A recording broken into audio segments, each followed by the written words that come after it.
In this video, I'll be showing you how to make a pant for the plus size, how to go about the waistband. I'll be showing you how to do the side waist elastic waistband the proper way.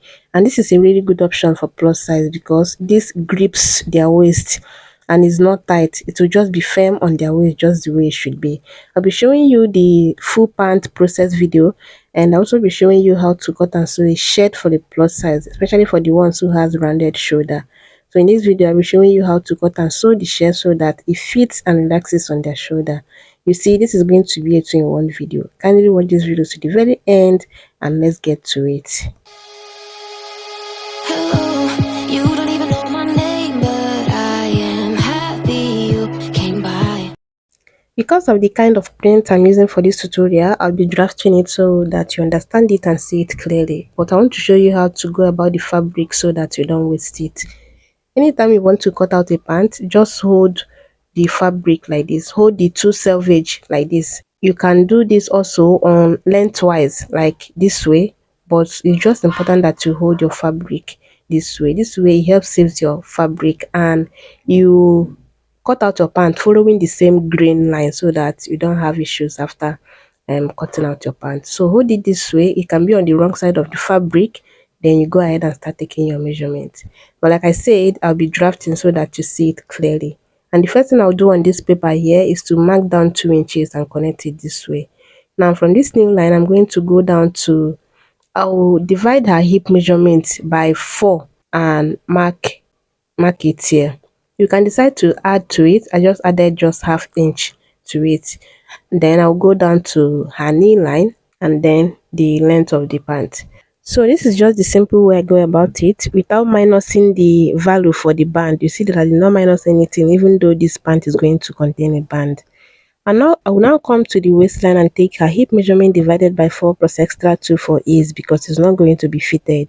I'll come to the crotch line and do the same thing.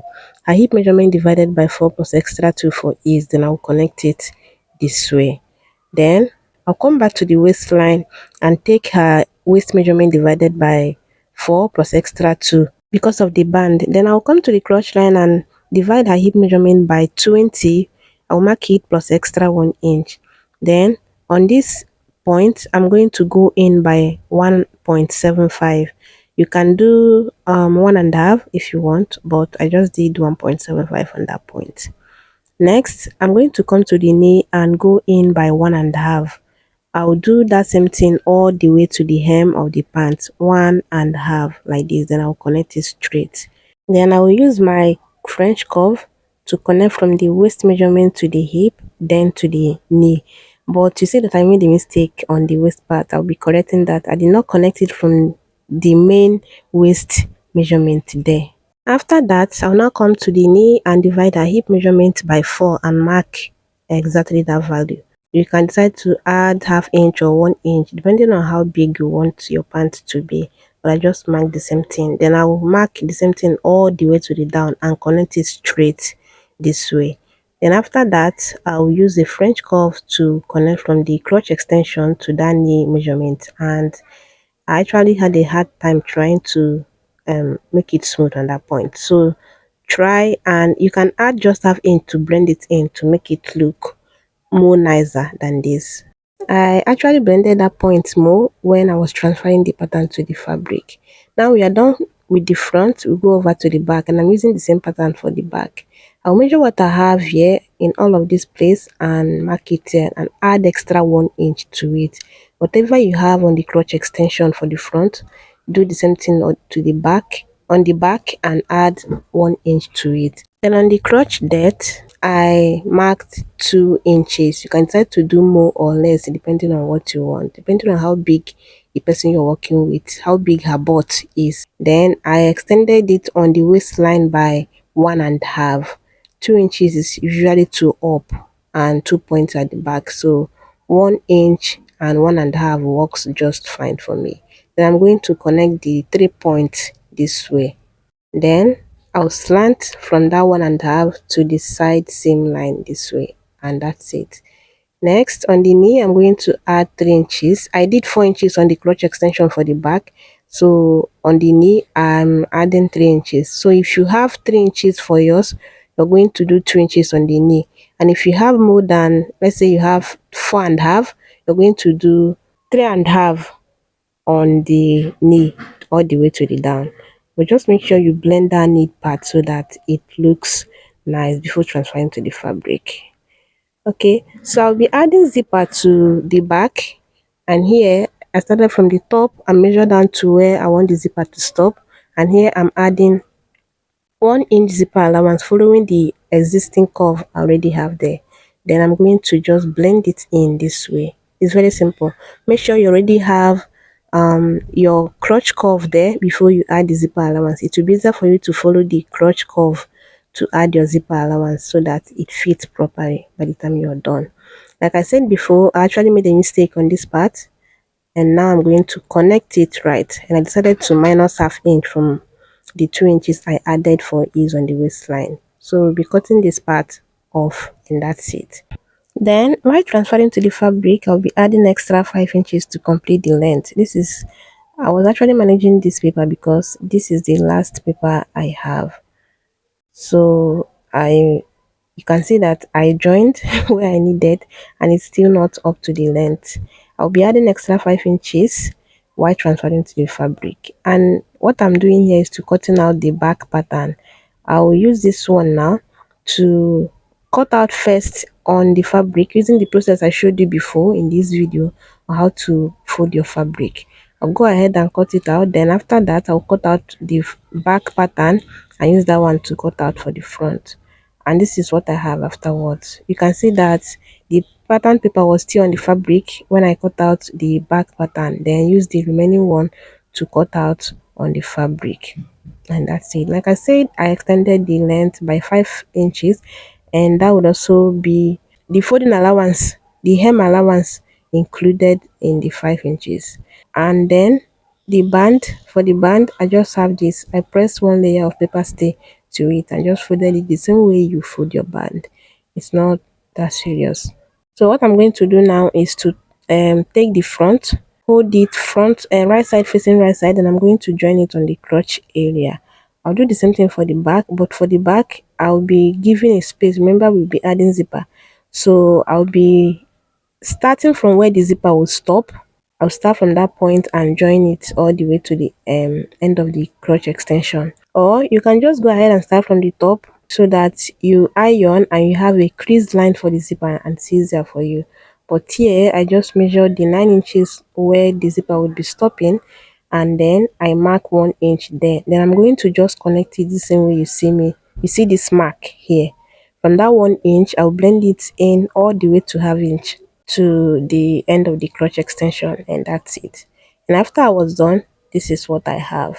Possibly iron as you sew. It will be easier for you that way. If you have the means, iron as you sew. But this lightweight crepe is even very easy to work with. So you can decide to iron when you are done with, just when you're through with the sewing. So I'm going to place the back on the front part and pin it down the same way you see me doing it. I'll pin it down all the way to the end. Then I'll go ahead and stitch it with half inch on both sides. Then after that, I'll hold this part right here, this crotch inseam side, just like this. Then make sure I match up the joining I have here. Then I'll go ahead and stitch it all the way to the down. Please go ahead and pin so that you have a neat work, but make sure you that joining is aligning. Okay, so after that, this is what it looks like. Can you see that? So I'm simply going to turn it to the right side, then work on the band. Now I'm going to take the band this way. It's going to start on the center back, right? And then remember I said I press just one layer of paper stay to this. Feel free to use any interface of choice. Okay, so I'm trying to measure it, and I have enough. So I'm basically going to start. I have a joining on this band because the fabric was not enough. So I have a joining. I'm trying to match up that joining to the joining on the center front. Then I'll go ahead and sew it on both sides this way. So after that, I top stitch just the same way you fix your band. It's very simple. Go ahead and do it that same way. Then we'll do the next process. I'll cut off this excess that I have here, which is not wanted. Then I'm going to hold it this way. Remember, this is the center front. You see that center front? You're going to hold it this way. Just fold it on that center front. This is the front part of the pant, right? On the center front, you're going to fold it this way. Then you're going to measure your bust span. From the center front, measure your bust span. This person I'm working with is actually 11, but I will be marking 6 inches here, which is 12 inches. Okay, so I will mark it, then I'll turn it to the other side and mark the same 6 inches. Measuring from the center front, you mark your bust span. You can decide to mark exactly your bust span, but here I added just half inch. Hers is 11 divided by 2, 5 and half plus extra half. That's 6 inches I marked there. Then for the center back, I'll do the same thing, but remember there's a zipper allowance on the center back. So I'll first mark the 1 inch zipper allowance this way. Then I'll start from that point and then mark the same 6 inches, not the same thing I have for the front area. I'll mark 6 inches here. Now, I'll do the same thing for this other side, and this is just us trying to create a space for the elastic. So it's going to be on the side, while the center part of the band will just be free, and the center part of back, the center back of the band will also be free. So this is 14 inches altogether.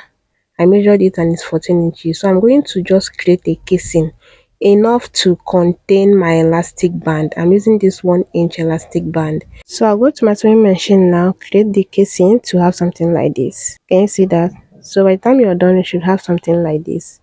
You start from one point that you marked to the other point, and then now to cut the elastic, I measured 14 inches on the waistband, right? I'm going to cut half of it plus extra 1 inch for joining allowance.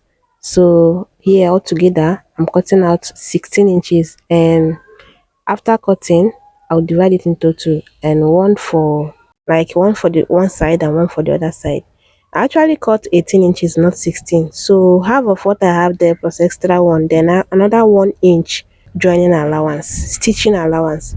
Then you're going to come to the waistband and open a space just close to where the your casing stops or starts. Just close to the casing, you open just a very tiny space that your safety pin can pass through. It's very simple. So I will open up a space on the four sides, then I'll show you the next thing to do. When you're done opening the side, you take your safety pin and then you put it insert it to the elastic, and then you're going to follow the center back, the opening you have at the center back of the band, and then you insert it. Okay, if your casing is too tight, it's going to make the elastic fold inside, but it's just fine, not too tight and not too loose. It's just going to be perfect. Then you're going to insert it. Make sure it does not exceed that point that you marked. Once you get to that point, the elastic is on that point, then you're going to stitch.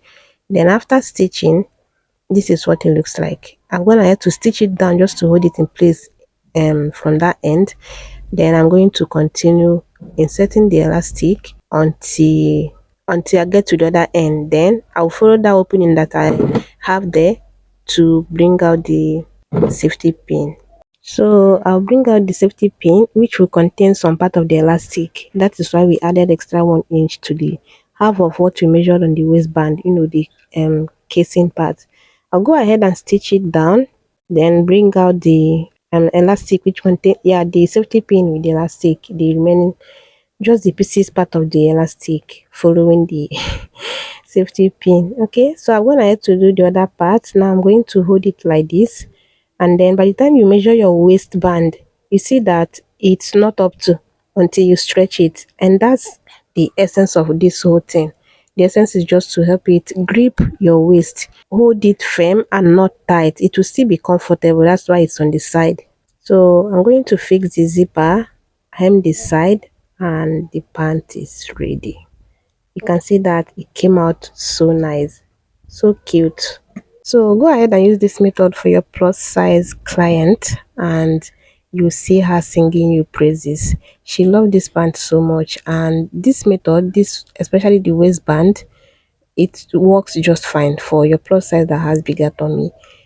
because it helps grip their waist. It's really firm on their waist.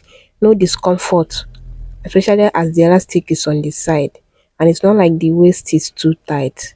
So I'll go ahead and fold this one now, keep it aside, then we go over to the shirt part. So for the shirt, I've gone ahead to fold the fabric. I'll be cutting the front part first, but you have to bear with me because it was really kind of hard seeing the chalk on this fabric. But I have no pattern paper left as of the time of making this video, so you just have to manage with me. Okay, so I'm going to mark the length of 32 plus 1 inch hemming allowance. I will mark it. Um, the shirt length is still going to be longer than this by the time we are done. Just pay attention. So I'll connect it this way, and this now will be the shoulder line.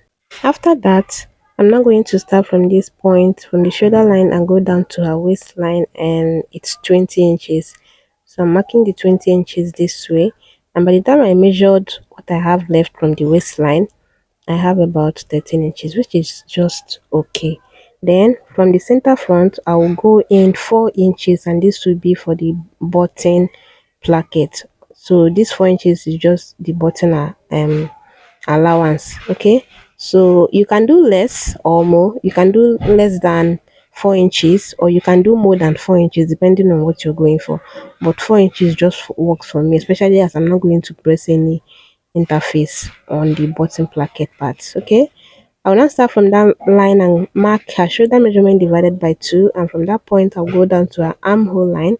You can just divide her bust measurement by 6 plus 1.5 and mark it. By the time we are done with the back, it's going to extend the shoulder length the more. Okay, then for the shoulder slope, I'm using just 1 inch. Then I'll connect it all the way to this 4 inches button allowance here, just like this. I'll slant it like that. And then for our neckline, I'm using, I think I used 3.5 for our neckline. I was really scared if it would be too wide, and she's really big. She's really big. So I used 3.5 for the neckline because I'm not going to add any other sewing allowance. So this 3.5 works just for her. Okay. Then for the depth, I also use 3 inches. I use 3 inches for the depth of the neckline. Then I'll go to the armhole and take her bust measurement divided by 4 plus extra 2 inches for ease. I'll go to the waistline and take her waist measurement divided by 4 plus extra 2 inches as is.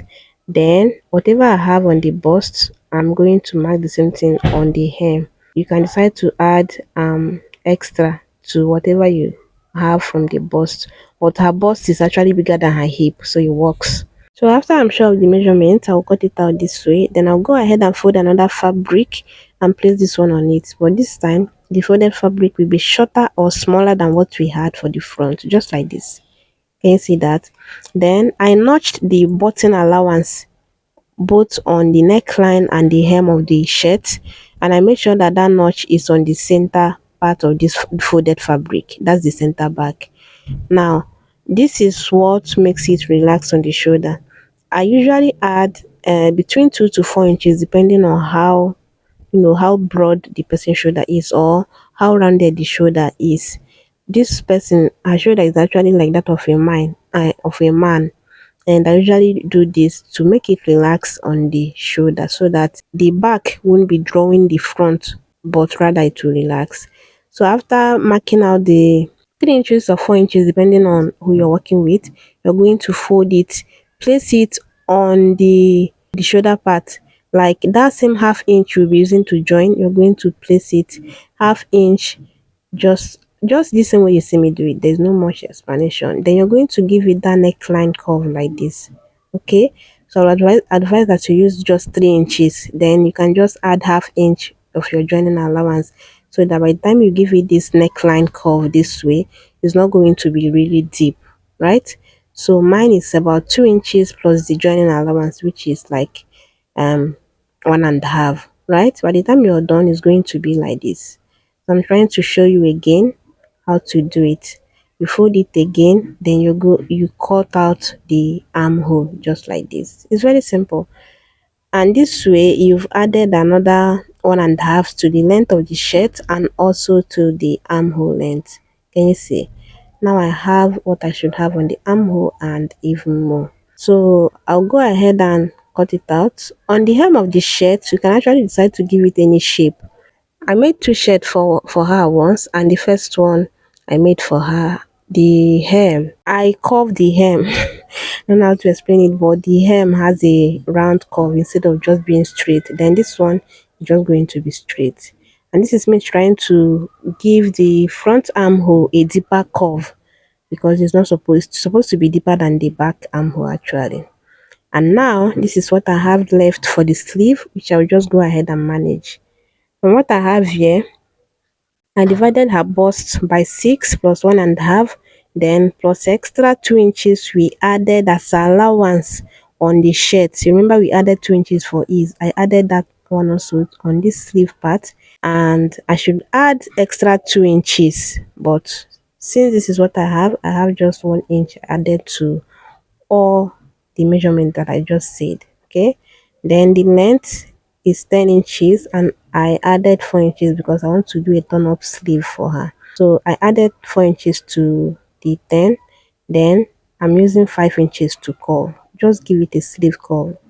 Your sleeve is not supposed to be, yeah, your shirt sleeve is not supposed to be too pointy, but it's just going to look balanced just like this. Then you measure the round sleeve, and then you connect it from the sleeve curve to the up to that point, and that's it. So I'll go ahead and cut it out. Then I'll use this one to cut out another one to have two sleeves. Then I'll go ahead and prepare the front part of the shirt. And these are all the pieces that we need for the shirt. So this is the front part, which I'm gonna head to fold the button placket, the button allowance, making sure I use just the 4 inches I added as the button allowance. Then this is the back part. I have the sleeves too, the two pieces for the sleeve, and this is the collar. I pressed two layers of paper stay for the collar, and I folded it on both ends. I don't know if you understand, like on both sides. And if you notice, the center part of this piece now is kind of curvy. That's because I just minus 1 inch. I marked 1 inch, and then I slanted it to the other end, the other two ends, and then I folded it with half inch. That's it. I usually do my collar this way if I'm not drafting it. If I'm doing it directly on the fabric, I usually do that. So I'll go to my sewing machine and stitch down the bottom placket, join the shoulder to have this. I'm gonna head to join the shoulder, and you can see that the neckline is not wide after all. Like I said, I was really scared that it was going to be too wide, but it fitted so well on her neckline. Now I'm going to hold it this way, hold the two armhole just like this, align the two, like make sure that they are equal this way, and then you also match it up on the down part, right? Then you're going to gently smoothen it. Just use your hand to smoothen it, and this now will be the center part of the shoulder. You notch it, not the joining, but this part that you just notch, that will be the center part of the armhole. I'll do the same thing for this other side. I'll match it up this way and match it up also on the down part. Then I will notch this part. Make sure it is 1.5, 1.5 that you should have there. Remember I added 3.5, so I should have 1.5 because I already joined the shoulder with half inch. Okay, then I'm gonna head to fold the sleeve, and I ended up not doing the turn up. I had wanted to do turn up, but I didn't do it. I did it in her other shirt, so there's no need doing it for this other shirt. So I'm going to just match up the center, the two notches. Then you're going to stitch it all the way to the end of the armhole on both sides. Then I also joined it on close the sides with just half inch. It's very simple. Then I hem the down part just thin this way, and that's it. So we are now going to work on the collar. Okay, I'm going to measure what I have on the collar. Make sure you're not stretching it while you're measuring. Okay, there's no need to stretch it. And I have 22, and that which I'll just approximate as 23 inches. Then I'll take this collar, I'll fold it into two this way. Please follow the process. You can see where the down part is. Okay, so on this part that is open, I'm going to just measure 24 inches. I have 23 inches on the neckline, but because of trust issues, I'll be measuring 20. 4 inches. That's 12 inches here.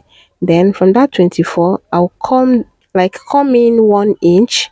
Then from the down part of the collar, I'll come up 1.25. You can do 1.5 if you want.